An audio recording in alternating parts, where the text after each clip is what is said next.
Blog Talk Radio.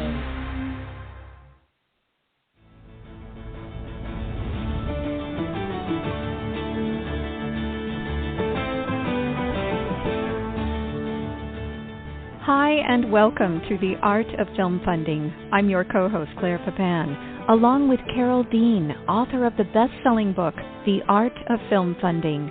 Carol is also the founder and president of From the Heart Productions and the host of this show. Our very special guest today is Adam Hayes. He is a multidisciplinary creative and business developer, working primarily with filmmakers, artists, authors, transformational teachers, and nonprofit organizations. He's worked with From the Heart Productions for over a decade, helping the organization and its clients with pitch decks, design, editing, film, and event production, website development, marketing, crowdfunding course design, and fundraising. Adam manages several programs for From the Heart clients, including our Largo AI reports and our Grant Advance Donor Research System, and designed our new fiscal sponsorship dashboard. He also designs Alra fundraising pages and provides a plethora of support to filmmakers. Adam graduated summa cum laude and Phi Beta Kappa from UCLA's honors program with a degree in psychology and holds a master's degree in spiritual psychology from the University of Santa Monica.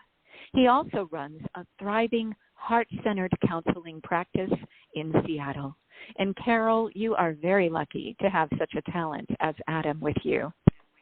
Yes, I know, Claire. All of us know. Thank you very much, Adam, for joining us today. Thank you so much for having me here, Carol. I'm very excited to be here.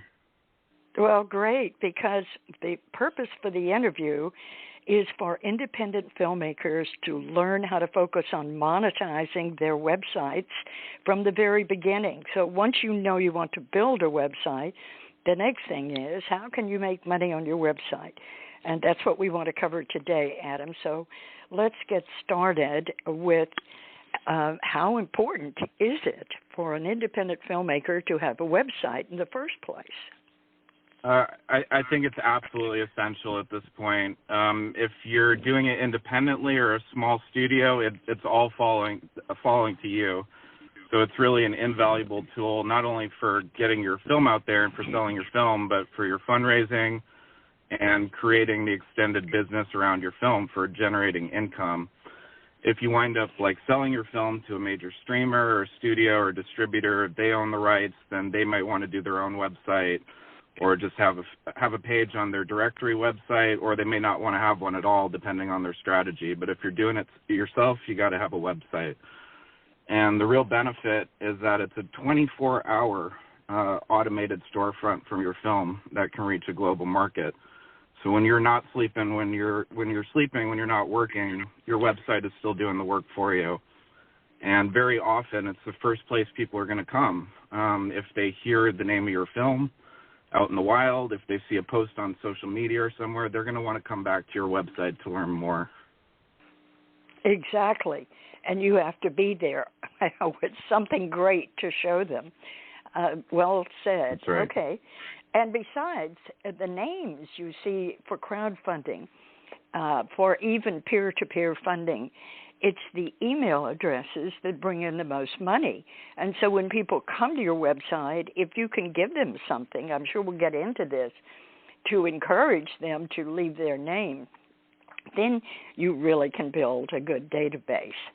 So let's get into the next thing, which is how does the website relate to your film and social media, and the main purpose of the film website. Let's go with that. Sure. Well, what I love about websites for filmmakers in particular is that the purpose of the website can actually change depending on where you're at in the life of your film. So you might have different purposes for your website if you're in development, if you're in pre-production, production, post-production, if you're fundraising, during your release when you're actively trying to sell and market the film, and even years or sometimes decades after the film is released, where the website becomes the home for the legacy of the film and the movement around it, and kind of the extended universe of the film that can go on for years and years and years. So you can optimize it, and you can make changes to support whatever your main objective is at that time. So that might be raising money, it might be finding management, it might be selling your film, showing your trailer, finding a distributor, any number of things. And the real benefit is it's giving you direct contact and direct access to your customers and control over your own sales. The other real benefit is that the website is going to allow you to build credibility and visibility that you can then leverage to monetize your other service or other services or monetize the film in other ways. It allows you to establish yourself as a public figure or an expert or authority in the subject matter, and that can lead to speaking engagements or teaching engagements or any number of other services that you can offer, and we're going to talk about a lot of that. Oh, this is really a good purpose, because filmmakers, the average time for a documentary is 6 years. So documentary as well as feature filmmakers spend a lot of time researching, prepping, getting to know their material, and they become experts almost in their information. So the authority figure is really an important situation, because they're the carrier of so much information.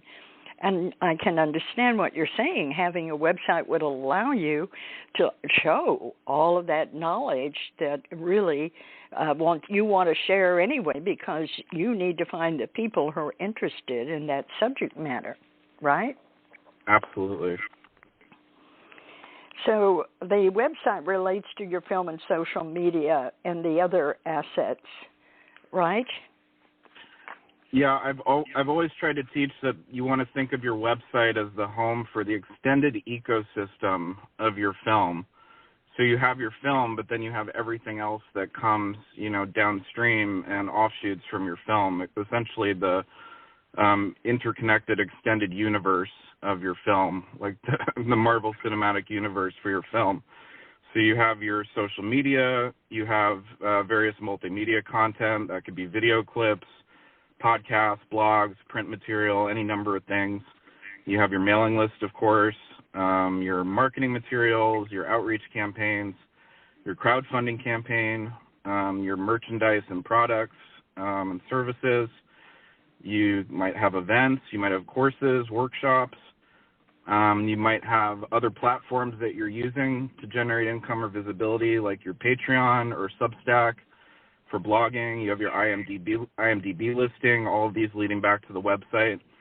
And then, of course, you have the film itself, and the website being the main tool for marketing that, but also typically at the end of the film, before the credits, you're going to direct people to a link on your website with a very specific call to action. And that's the way that they take the next steps, join the movement, sign up for the service. That comes at the end of the film. The next step is going back to the website, and vice versa. So the website is then leading your client to all of those offerings that are external to the website or related to the website. Right. Exactly. Well, if you take Forks Over Knives, that was a documentary. That was teaching people plant-based food. But what happened was that website started bringing people to who were interested in that, and then they expanded laterally, and they put recipes. Now they're doing cooking classes, and I think there's something like $300 to take a cooking class. So they took an idea for a film, and people really responded to it, but they went to their website for more information, just like you're saying. And the website kept them busy, and it turned into a moneymaker with all of the lateral products that they added, Adam. So that's just to say they made money off of their website. Yeah, you read my mind, Carol. That was actually one of the ones I was going to present as a case study later on. I think that so you just did that whole part for me, which is perfect. I really think that is the best example. And in checking out the website recently, it's actually kind of challenging to find the information about the film because the business and the movement has gone so far beyond the film. It's just one little page that you kind of have to search for to find the original film info now. And that page is actually very well designed, so that's a good model for someone building their own site or a landing page. But it's just gone so far beyond the scope of the film, and they're making millions and millions of dollars. I couldn't find the exact number, but estimated something like $10 million in revenue up to through cooking classes, through recipes, through selling food products, through courses, through memberships, through everything you can possibly think of. They've created an entire business and movement around the film that has gone far beyond the scope of the film. And it's amazing what they did. They're a way shower for all of us. Yep. Because working with documentary and feature filmmakers, I find sometimes it's easy for me, I've been here so long, to see they have a business that besides the film, it's a natural lateral expansion.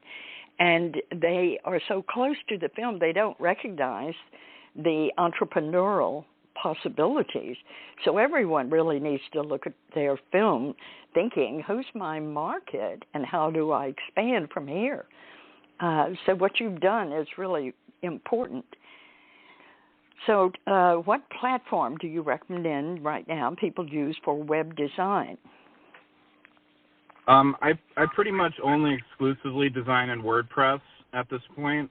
It's definitely harder to use for someone that's just learning web design, but it's by far the best platform. It has the highest ceiling. There's thousands and thousands of third-party integrations that you can do with it. So there's really no limit to what you can do with those sites.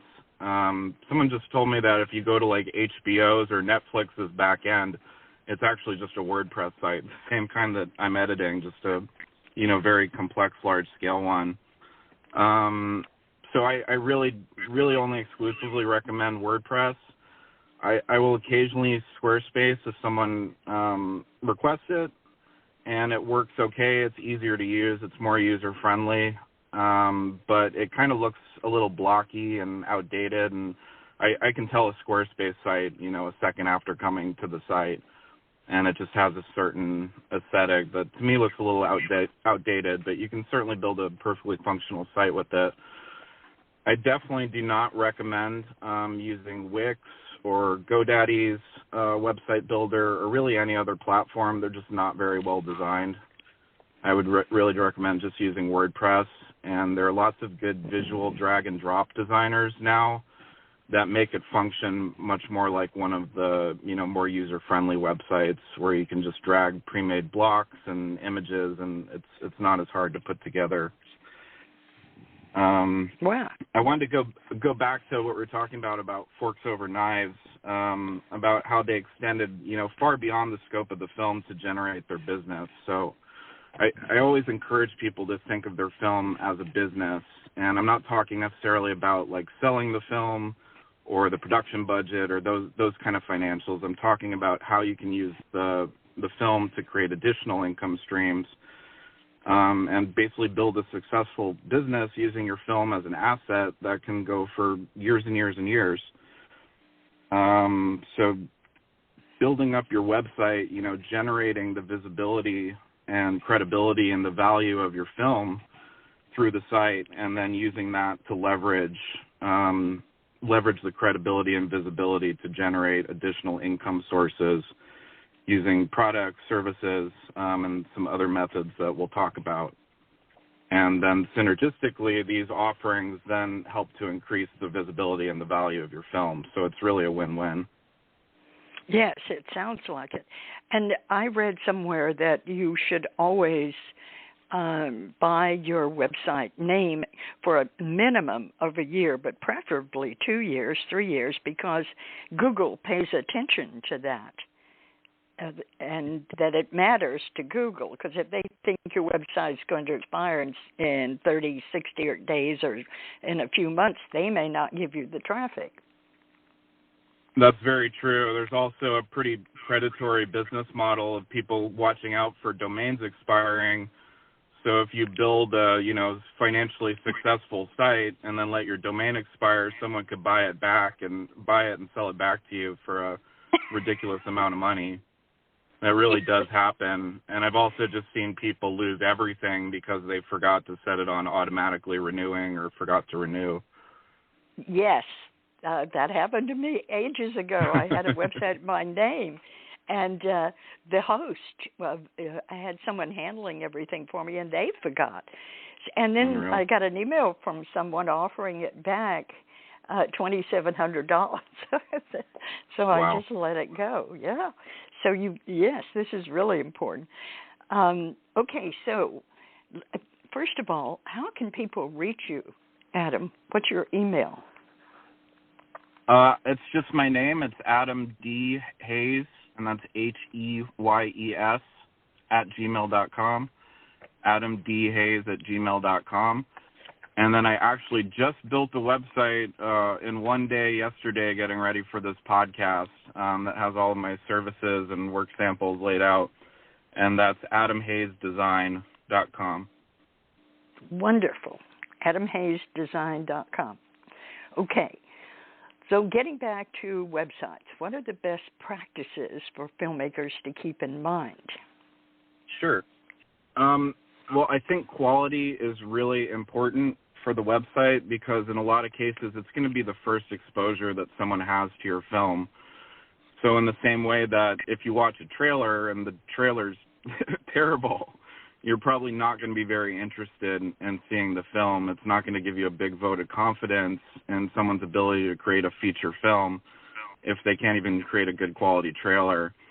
So it's the same for the website. If you can't be trusted to do, this small-scale production design job and have a website that looks good, how is anyone going to trust you with, potentially multi-million-dollar film, or to create an entire film, independently? So it really is a reflection of your overall work and quality and your artistry. And if you don't have the capabilities to have a professional and exceptional website, it's going to be very hard that people are going to trust you to make an incredible film or want to go on to see the film. It's just that first, microsecond judgment that people make when they first come to the site. It's a thumbs up or thumbs down of whether it's something that appeals to them, looks good or not. I really think unless you're incredibly technically savvy or have web design or a lot of design experience, it's really best to hire someone professional to do it, in the same way that you wouldn't have, someone who never held a camera, film your movie. It's the same for your website. You want someone who knows what they're doing, and particularly someone who understands the film industry as well. Most important, yeah. Adam. In terms but see, we are visuals. The people in the film area are visuals and they're kinesthetics mostly. Yep. There's a whole group that are audible, but the majority fall into visual and kinesthetic. So they look at a website, and within 5 seconds, 8 seconds, it's yes or a no. Yep. And then when they see a trailer, the audience, all over the world, people are much more educated on films than they've ever been because of the streamers and because they were all locked in and watched movies during COVID. So if your trailer isn't as equal to some of the film trailers, then they're going to dislike it immediately and not think you're talented. So it's a huge bar for independent filmmakers that they have to really create a good website and a compelling trailer, right? That's very true. Yeah, the design and aesthetics are really important.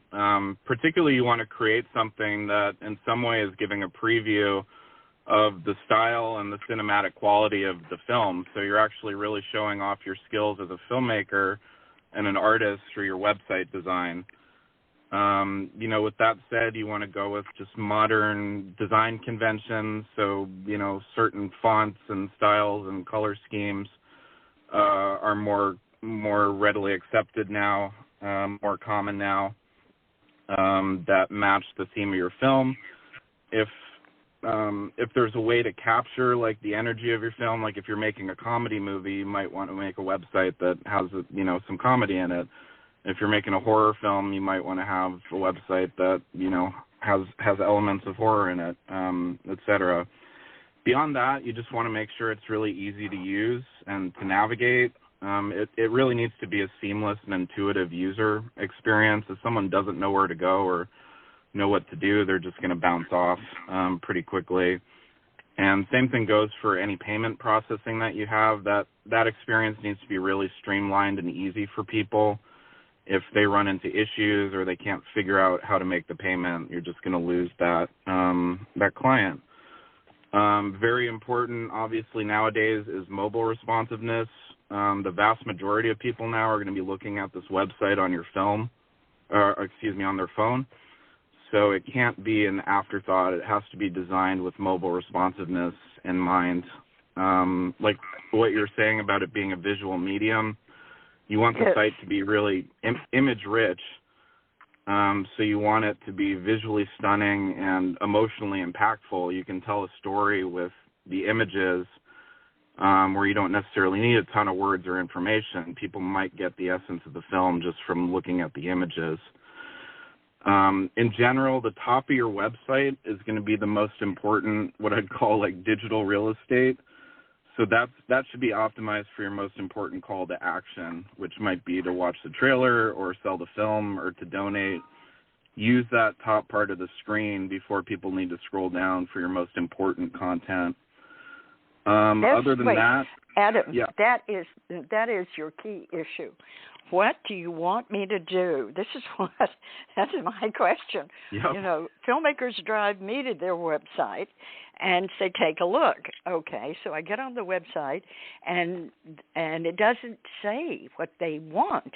I need you to tell me, click here, watch my trailer, go here, make a donation. Here, join my newsletter, become part of my tribe. Tell me what to do, right? That's the first thing. That's right. Yeah, you're creating a curated experience for the visitor. So you're laying out the path and then guiding them along the primary calls to action that you want them to take. So you want those calls to action to be really clear and prominent, whether that's to donate or watch the trailer or join the mailing list, and then lead them seamlessly through that process where they're not just left to their own devices or getting lost. That's a good website. But listen, what you're talking about on fonts and design scheme, the point is that that's a business in itself. When you design the dashboard for From the Heart, which put all of our benefits in one place, the moment I opened it, it was like a piece of art. I got so taken by the colors and the fonts, and I felt so guided. I felt comfortable. Oh, goody. I wasn't afraid. Some websites, there's so much that you don't know, what do I do? But this surprised me and taught me how important understanding of fonts and colors and schemes, that is a special talent that many filmmakers just don't have, even though they're highly talented. But this is something you have to give to someone else to do, right? Yeah, that's right. And there's 1,000 different things that people are picking up on subconsciously when they come to a site. So you really want someone who understands how all of that works together. The psychology of it all. Yeah. Right.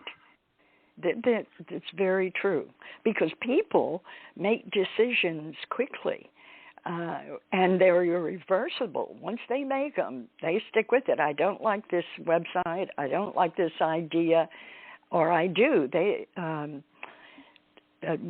Morabian at UCLA has done a lot of studies on this, and this is also important when you're pitching a film. It's how you deliver your pitch, but it's also how you deliver your website, because you're not even there to defend it. They're there on their own. They're going to make their own decisions. So understanding the psychology of the audience and the people that are coming to your site and being ready to direct them and to impress them with your art and your abilities, that's a lot to do, right? That's right. Yep. Well said. But this is what is needed, all right? Well, let's go on. What should filmmakers include on their site? What do you think? Sure. Just real quick, I want to mention that also search engine optimization is important, at least to do on a very basic level, so that your film is findable on Google if someone types in the name of your film, or, you know, a rough approximation of that. Hopefully that's going to be the first or one of the first thing that comes up. You don't necessarily need to invest in like really extensive search engine optimization unless you're really trying to capture a certain search term. Like if someone was making a film about Marilyn Monroe, they might want to invest in SEO for like Marilyn Monroe documentary, because that's something people might type in just because they're curious, and then hopefully it leads back to their film. So if you have a subject matter that's, you know, more iconic or that can be optimized for certain really important keywords, it might be worth it to invest in some SEO. Otherwise, just cover the basics. Really, you want to just have very keyword-rich content and be creating a lot of new content. So adding a lot of blogs, and that's continually adding new keywords that come up in search, and also telling Google that your website is active and relevant and giving people a reason to keep coming back, which is going to drive up the SEO. In terms of what to include on the site, just the bare minimum, I would say, for a basic, you know, informational / marketing-based site for a film.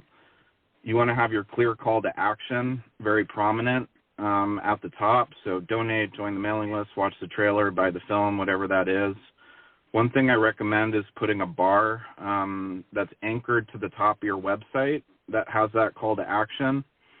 It's a little complex to do, but most programs have a way to do that that's not too difficult, so that when you're scrolling down the website, that button to complete the call of action is always visible. No matter where you are on the site, you can click one button and donate or watch the film. You want to include that's probably great. in that, yeah, in that top part. Yeah. Have your trailer, or if you're selling the film, or you can do both. Some have like watch the trailer, and then if you like that, then you can buy the film. Your logline and synopsis, obviously information about your cast, your characters, and your crew. If you have any testimonials or film festival awards or any kind of accolades you want to highlight. Information if there's any cause or movement associated with your film or any other companies or organizations that you're working with. Your donation information, you may want to have a copy or, you know, some version of your crowdfunding campaign that maybe you have on Elira or Seed and Spark or something like that. You may want to have a dedicated page on your site that's driving people to those specific campaign pages, or kind of a copy of that. Right. You, of course, want to have your mailing list sign up, and at the very least, your contact form, contact info. Some other things you might consider including if you want to go above and beyond would be like news about your film, about the development, the production, how's everything going. If you want to provide any additional background or context or history of the film. You can add a social media feed or copy your social media content onto the site. So that's one kind of easy way that you can keep coming back, and there's new content every time you come back because it's automatically pulling from your social media pages. Your multimedia content, yeah, it's a useful tool. any blogs, videos, any other multimedia content you have, your event calendar, if you're doing screenings or community events, any products or merch, services that you have for sale. If you have a community that, you want to have the site be the home base for communication about the subject matter, you might consider putting like a message board on the site, or even some kind of membership portal, maybe the opportunity to create profiles for people that really want to be a part of it, and then just any additional resources that you have that you want to direct people to. Wow. That's incredible. What a great site that would be. That's wonderful. Well, then how can filmmakers use their site to sell their film? Because now let's say they've got all of this on there, and they're past, they've already produced it. Now they want to sell it. Would you then make it available for downloads? Or how would you do that? Yeah, absolutely. I want to talk about the online sales, and then I want to talk about just the overall monetization and other strategies for that. So in terms of direct sales, you can certainly sell your films as digital downloads or streaming, on demand or rentals. There is still a, ever-shrinking market for DVDs, but that's still a thing that you can offer. There's other models for being able to watch that. Some people do like a donate to watch model, so donate whatever you can. There's been some cases where those have actually outperformed ones that have had fixed or standard pricing if people are feeling generous. And then in regards to selling the film, one thing to remember is that you don't necessarily have to sell it a la carte. So, you have a film that you're going to sell a digital download of for, let's say, $5. Well, there's a lot more value that you can add to that if you create packages and bundles. So for $5, maybe you get the film, but for $50, you get the gold VIP package that includes the film, and it also includes the free companion PDF, ebook, or access to a course or a class, or some kind of exclusive footage, or a director's cut, or extended version of the film, or some kind of exclusive access to the film that goes above and beyond just purchasing the film a la carte. So you might have. This is great. Let's talk about that, Adam, because that's really important. I've seen it sometimes where, for documentaries particularly, they get such important, long, engaging interviews, and they only use maybe 5 or 10% of the interview in the film. So having the ability to sell the entire interview with some of the top people in your film is a brilliant idea, to take the long interviews and maybe include 3 of those along with your download of the film, and that's really worth $50 if you've got doctors and lawyers talking, right? That's absolutely right. Yeah, all of your footage is valuable, and you can continue to make supplementary footage as well, even after the film is released. So it's one thing, you need to sell thousands and thousands of single screeners to get by if you're just selling them a la carte. But if you're doing the bundles, well, now you actually have a viable business model, and that can get into, premium offerings as well. A $5 video sale could wind up into being a $1,000, exclusive course sale, or workshop or mastermind group or something like that. Wonderful. That's brilliant. That is taking it to the heights. Yes. Good job. Please go on, Adam. This is so wonderful. Terrific. Yeah, just also related to direct sales, so you can always upsell someone during the process. They agree to pay the $5 to stream the film, but before they check out, then you have another screen that's upselling them either on the bundle or an additional option, add the ebook for another $10, something like that. There's also programs that you can use if someone bounces off during the checkout process, that they're automatically going to get an email to follow up with them, perhaps to offer like some kind of special discount. Well, they didn't want to buy the film for $5, maybe they'll buy it for $3, or they can get the $50 package for $25. So you never want to let anyone fall through the cracks. Other things to think about are doing pre-sales, that you can pre-sell screeners of the film digitally before the film is even released, maybe even before it's completed post-production, to build up that money to fund your filmmaking and release process. You can do pre-sales. Another thing that I've seen people do that's effective is essentially re-releasing new versions of the film year after year, or every few years, with updated content. So you may sell the film in 2024, for $5, but then you release the updated version in 2025, and can sell that again because there's new content.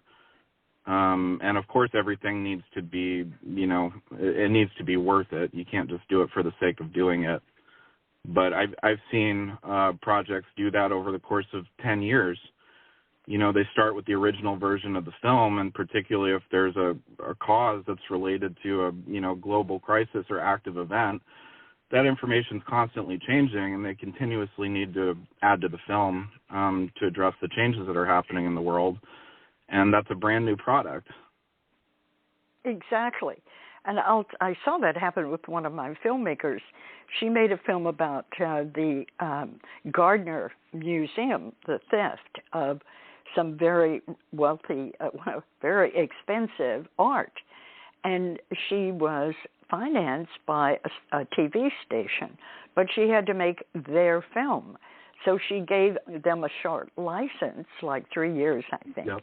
The film came back to her, and Adam, she changed it all around to her artistic design and re-released it with a different name and made a fortune. And then she resold it. She just rebranded it and resold it. So, yes, you can do that.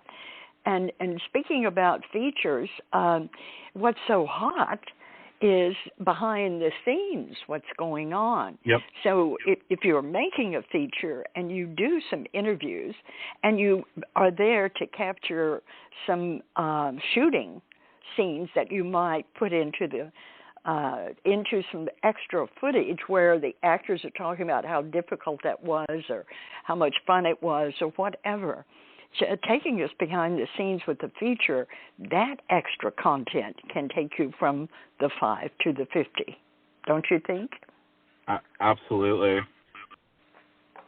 Yes. There's so many ideas from what you're saying for filmmakers to make more money on their films. This is great. The last thing I want to remind people of for direct sales is also you can do educational licenses, or institutional, organizational licenses, or license it to other creators that want to, show the film to their network. So when I was working with Ground Operations many years ago about sustainable farming for veterans, she was selling the film for $5 or $10 or whatever it was at the time, but a lot of the funding that was coming in was from selling to veteran organizations and sustainable farming groups for, I think, either $100 or $150 for the educational license. Yes, that's the key, isn't it? Getting that before you ever go to a streamer, right? Yep. That's great. Good information. Well, I've never heard so many great ideas at one. And how do filmmakers drive traffic to the website?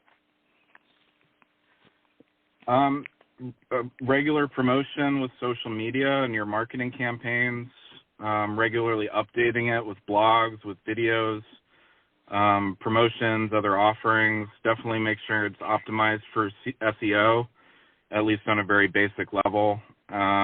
Posting backlinks on other websites or directory listing. So, IMDb, if you have filmmaking groups that you're a part of, interest groups that are related to your film, get them to post backlinks to your site, and all of that's going to drive traffic and search engine rankings as well. Building your email list is really, really key. Partnering with other influencers that may have built-in existing networks that would be interested in your film, so that you don't have to do a lot of that legwork in the audience building. You can form a partnership with a person or an organization that already has that built-in network, and leverage that. And there's always paid advertising as well. Yes.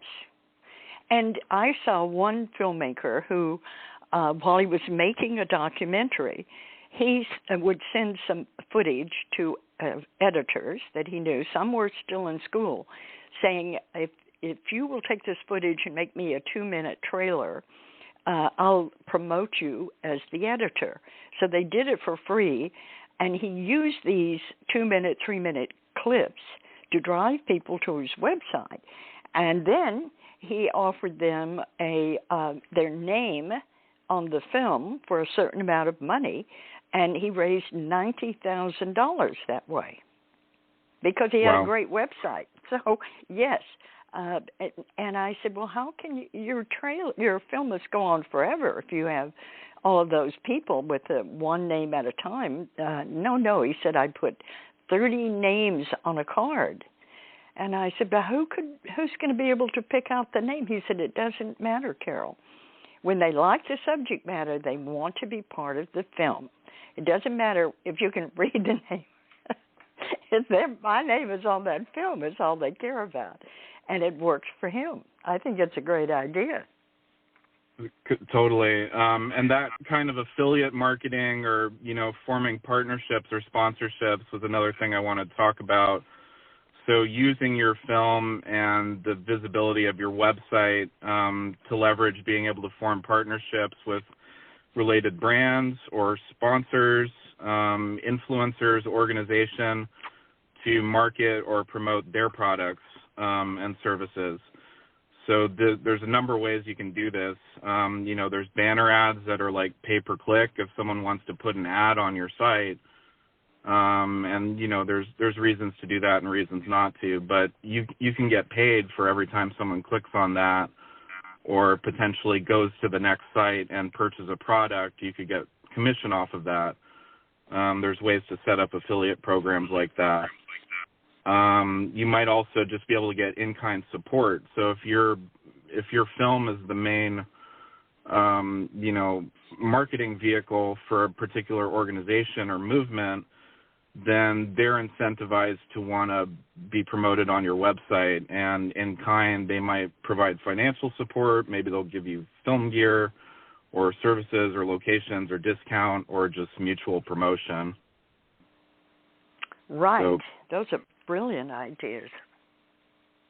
Standing on the shoulders of giants, especially if you're starting from scratch, finding ways to tap into those existing audience bases and provide another level of service from them, such that they're being funneled through your site and also benefiting your partners. Yes, because major corporations or major organizations that have your audience is a key to expanding your audience and having a market ready for your film when it's finished. And we call that sponsorships with other companies. A strategic sponsorship is what you want. Absolutely. Well, all of this is incredible. And so tell us again how we can reach you and what your name of your website is. Sure. It's my email is adamdhayes@gmail.com, and Hayes is spelled Heyes, adamdhayes@gmail.com, and the new website is adamhayesdesign.com. Adam, you've just done a splendid job and encourage us and exciting us on all the ways that we can use our website to make money, to make our careers. I mean, you can build a career or you can build a business around your film with a good website. So just share any closing ideas you have. please. I just wanted to touch really quickly on two more possible ways to monetize your site, and then we can wrap it up. The first thing people usually think of is your merchandise, which can be a great way to bring in additional revenue. So obviously, like branded clothing, posters, objects related to the film is what most people think of, but your merch can also be digital merchandise. You might have a soundtrack, you might have a companion ebook, or some kind of exclusive digital content, or you could potentially sell your script or signed photos or props or any kind of item that's specific to the film. And the more unique, the better. The more uniquely related it is to the film, the more value that it has over something, more generic. And I also want to just touch quickly on creating membership portals. So this is kind of complementary to those bundles. But another model is to do monthly subscriptions for deeper access to your site. So, someone might be willing to pay $25 or $50 a month to join a membership on your site, and then that's coming in month after month in order to access exclusive content or to get some kind of VIP access to the filmmaker. It might be your BTS footage or, previously unseen footage. Memorabilia from the production. You might have different membership tiers, so you might do that bronze, silver, gold thing and have different values for different tiers. And this is what Patreon does, and that's a very good model for people to make money who want to do podcasting. But you can also do it on your website, complimentary, and to a larger degree. Patreon's just one part of that. Wow, you can put Patreon. You can connect that to your website, right? Patreon? Well, yeah, I mean, you can certainly advertise your Patreon on your website. I believe there's ways to embed it directly on the site. But what I'm saying is that you might have your Patreon that's, specifically for your podcast. Maybe they get a bonus podcast every month. If they're Patreon subscribers, but on your website, maybe you sell a package that includes the Patreon membership and, a number of other things, like your behind-the-scenes footage and exclusive content and that kind of thing. So they can work hand in hand. Of course. I wouldn't have thought of that. That's brilliant. Thank you. That's pretty much it. I wanted to give a plug for people to check out the new fiscal sponsorship dashboard on the From the Heart website if they haven't done that yet. I put that together. It's www.fromtheheartproductions.com/dashboard. And that contains all the next steps, all the resources, all of the different offerings and courses and classes that we have all in one place to really empower people's fundraising campaigns and their production. There's a lot of free classes on there that we give, Yep. Right, Adam? That's all in there. So it's a lot of fun. What you created was brilliant, and the most important thing for most filmmakers is education on how to raise money. So we have that on crowdfunding, film funding parties, making an ask, producing, how to produce your film, all of those things, and many of those are free to our sponsored filmmakers. But thank you. You did a fabulous job, and that's a very good idea to check that out so they can see fonts, color, theme, all of that is represented quite well. Absolutely. And if anyone does need any help with the website or anything else, I offer a 20% or more discount for all of my services to From the Heart Filmmakers. I'm pretty much exclusively working with From the Heart Filmmakers at this point, which I'm thrilled about. So beyond websites, I also do pitch decks. I set up the Elira fundraising campaigns and other platforms like Seed and Spark or Kickstarter. I do movie posters, one-sheets, any other film-related design, copywriting and editing, crowdfunding videos, editing and trailers, online course design, film and event production, and also handle the Largo AI script analysis and the Grantor database program that we offer. I know. It's amazing to hear all of that. I know that you do a lot, but when you put it together, it's shocking, Adam. I've tried to go with the Swiss Army knife model for my offering, so hopefully there's something for everyone. Yes, I think there is. It's wonderful. I'm so lucky to get to work with you. It's a lot of fun. Likewise. Thank you. So, Claire, thank you very much for hosting the show. Yes, thank you, Claire. Yeah, you're so very welcome. much. Thank you. If I may, I would like to very quickly say that also Adam's email address and website address are in the description of the show on the Blog Talk page here. So just go there. If you didn't get a chance to jot it down, it'll be there for you. Thank you, Claire. That's perfect. Sure. Okay, Adam, we'll be talking to you in the future. Thank you so much for this. Thank you so much. Both of you have a terrific day. Okay. All right. Bye for now. Thank you, Claire. Bye. Be well, everyone. Now, in its second edition, Carol Dean's popular book, The Art of Film Funding, has 12 new chapters to cover all areas of film financing and how to avoid expensive pitfalls. Learn how to start with an idea and end with a trailer, how to make an ask for money, create your story structure and your trailer, legal advice, fair use, successful crowdfunding, how to ask for music rights, and what insurance you can't shoot without. Available on Amazon under Carol Dean and at FromTheHeartProductions.com. I want to remind our listeners that David Raiklin is a brilliant and talented award-winning musician who scores films and can compose music for a trio or for a full orchestra. David is a very good friend to the independent filmmaker and comes highly recommended by From the Heart Productions. If you need music to help tell your story, please contact him at davidraiklin.com. That's David, RAIKLEN.com.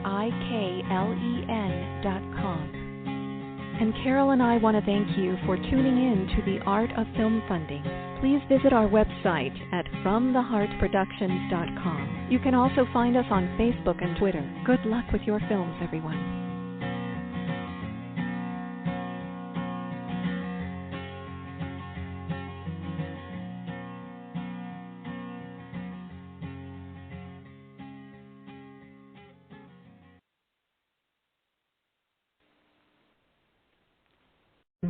When you're part of a military family, you understand sacrifice and support. So at American Public University, we honor your dedication by extending our military tuition savings to your extended family. Parents, spouses, legal partners, siblings, and dependents all qualify for APU's preferred military rate of just $250 per credit hour for undergraduate and master's level programs. American Public University. Value for the whole family. Learn more at apu.apus.edu/military. It is Ryan Seacrest here. People always say it's good to unwind, but that's easier said than done. The exception, Chumba Casino. They actually make it easier done than said, or at least the same. Chumba Casino is an online social casino with hundreds of casino-style games like slots and blackjack. Play for fun. Play for free for your chance to redeem some serious prizes. Sign up now and collect your free welcome bonus at ChumbaCasino.com. Sponsored by Chumba Casino. No purchase necessary. VGW Group. Void where prohibited by law. 18 plus terms and conditions apply.